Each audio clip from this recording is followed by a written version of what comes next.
Imagine a fighter jet so fast, so deadly, that the SR-71 Blackbird, the United States' most secretive spy plane, had to change its flight routes just to avoid it. That aircraft is the MiG-31 Foxhound, and to this day, it remains the fastest operational combat aircraft on the planet, and in my opinion, it's the most underrated fighter in operation today. To understand the MiG-31, you have to look at its predecessor, the MiG-25. The MiG-25, while it was the fastest fighter to have ever flown, Mach 3.2, the issue was the pilots would have to, well, potentially destroy the engines when it hit this speed. It also had other serious problems. The plane was pretty much impossible to fly at low altitudes, it lacked maneuverability, and it simply just could not handle the growing threat of cruise missiles. So, the Soviets, acknowledging the issues of the MiG-25, went back to the drawing board. Their result was the YE-155MP prototype. This plane first flew in September of 1975, and on the outside looked extremely similar to the MiG-25, but inside it was entirely different. It was a longer aircraft, two-seater, but what really mattered is the technology it carried. Technology the West has not even dreamed of at the time.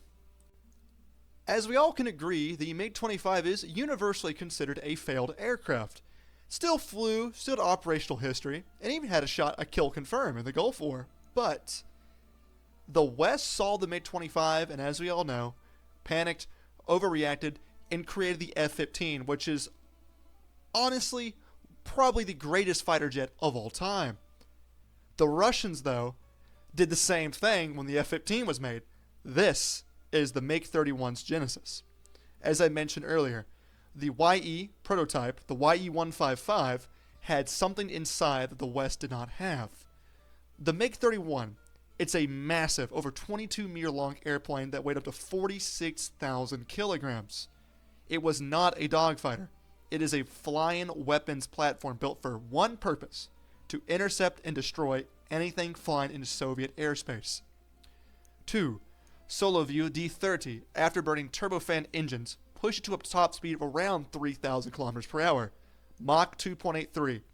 Not as fast as the 25, but this thing is no slouch. The airframe was also improved, built to handle, and it was built to handle the speed. Nearly half of the structure is arc-welded nickel steel. The wings and fuselage can withstand supersonic flight at low altitudes, something the MiG-25 could not do. As I mentioned earlier, a big drawback was the MiG-25 would be ineffective against cruise missiles. But speed is just part of the story. The real game changer was the radar. The MiG-31 is among the first airplane in the world, or among one of the first aircraft in the world equipped with a phased array radar.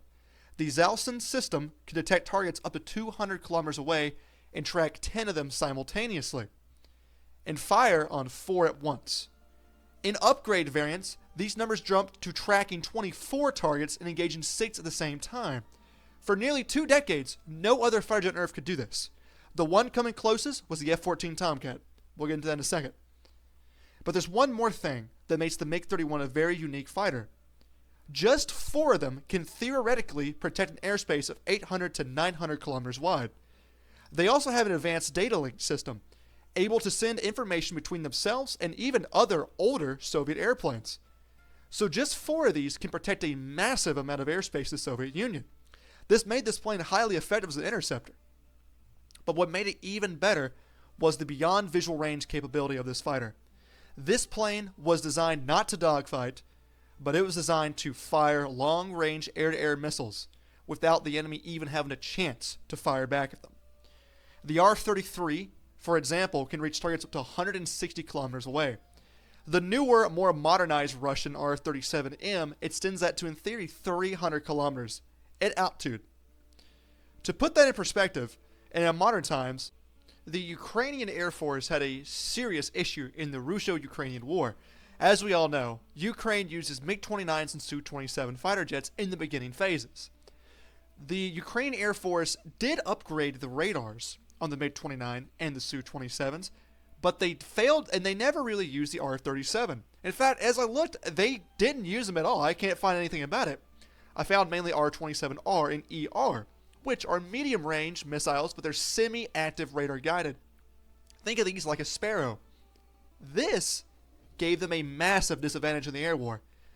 The MiG-31s could in theory fire up to 300 to 400 kilometers, is what some sources say the R-37M could hit. The MiG-31 would stay in Russian airspace, detect a MiG-29, Su-27, and snipe it out of the sky. The Ukrainians had a very hard time, and it is true they did lose some airplanes in the war from the MiG-31. So, the beyond visual range capability of the MiG-31 is unmatched in the current state of its warfare with Ukraine. The gap did get a little bit shorter though with the introduction of the F-16 and the AIM-120s, but in the beginning of the war, the MiG-31 was the top dog. Now, I mentioned the F-14 Tomcat earlier. The F-14 did have the capability to target 24 targets at once and fire up to 6. The AIM-54 Phoenix missile, the Fire and Forget, had a massive range, but the missile was designed for heavy bombers. The Russian R-37Ms are designed for fighters as well. They're much more maneuverable. This is why, in all honesty, the MiG-31 is probably one of the best BVR fighters in existence right now. Because the whole premise was, don't get close to the fighter jet, and that's what the people designed it for. So, once we move into the modern era, as we saw the success in the Ukrainian war, what about against other Western fighters? How is the MiG-31 comparable? Well, the R-37 missile range of 300 kilometers is, in theory, the longest range air-to-air missile in operation. It also does have the longest confirmed air-to-air kill in history, a 217-kilometer kill against a Ukrainian Su-27. Speed and altitude is what gives these missiles a lot more kinetic energy, pretty much extending the effective range much farther.